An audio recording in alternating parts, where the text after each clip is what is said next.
Right, paranoid. Very, very horribly paranoid. I was and am.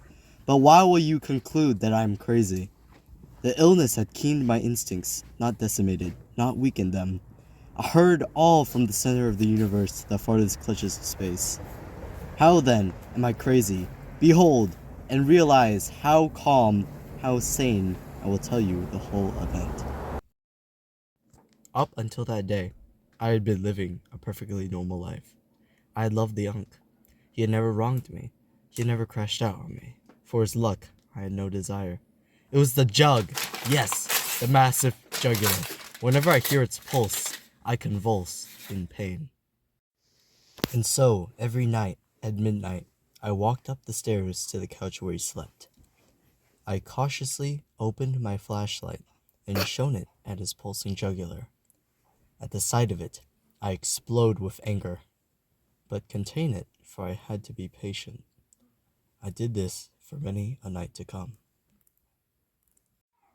Upon the 8th night, I continued with my usual routine, except this time, I got caught lacking. I had tripped on my way up the stairs and had awoken Unk. Who is it? The Juggernaut? But I had not to fear, for the room was pitch black.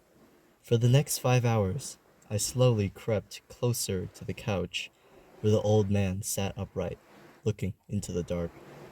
Suddenly, the man let out a groan, not of sleepiness, but of terror. I could feel the fear of Unk.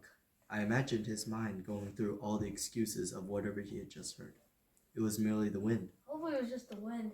or it could have been just a rat. Or maybe it was just a rat. Of course, Unk knew none of this was true, for he felt death creep closer towards him.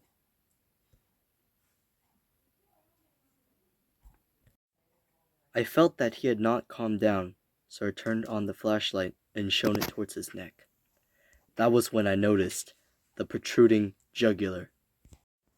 That was when the blood flowing through Unk's veins increased and the jugular grew ever so large. For a moment, I considered taking action, but I refrained from my urges. I controlled myself for a bit longer, but the jugular was irresistible. If I did not cut it now, it would surely continue to grow. The jugular grew larger, I say. More blood flowed at every moment. Do you perceive me as crazy?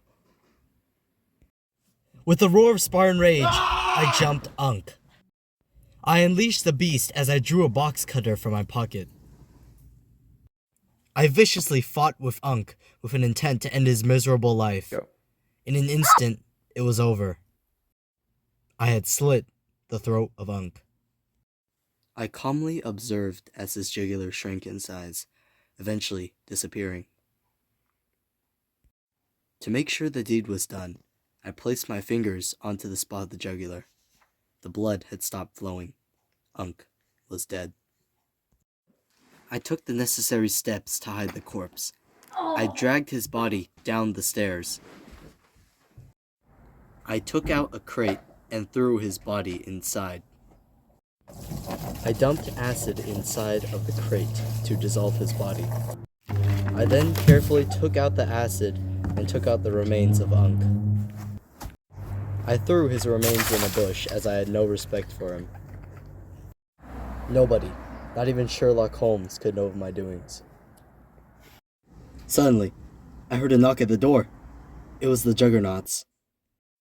The Juggernaut had come to look for his boss. It was my Unk. Here for Unk. He stated that Why? Unk had not been answering his He hasn't been calls answering and his that he calls. urgently Alright, needed come to in. find him. Unk I went to stated Egypt that to buy Unk some had gone property. to Egypt to buy some property. He's on the plane. His phone was not working as he was on the plane. He did not fully believe me, so I led him to Unk's room. He searched the room for any signs of Unk, and he concluded that Unk had Unk indeed disappeared. left. You want some water? I invited the Juggernaut to have some water and food before he left. I prepared his food and walked outside to greet him. We started to talk. properties in Egypt? Well, they... Before I knew it, Dude, what are you it had been an hour. I had been talking the entire time except my mind was elsewhere. My ears picked up a slow and steady sound. No, wait, it was a rhythm. This rhythm annoyed me, as did the blood pumping through the jugular of my unk. I felt my blood run cold. How could it be? So how then was his jugular still active? I had killed him! I had melted the body! The noise grew and crescendoed as I talked quicker and quicker and quicker. You're so stupid. I stopped and started pacing back and forth and back and forth again, and again.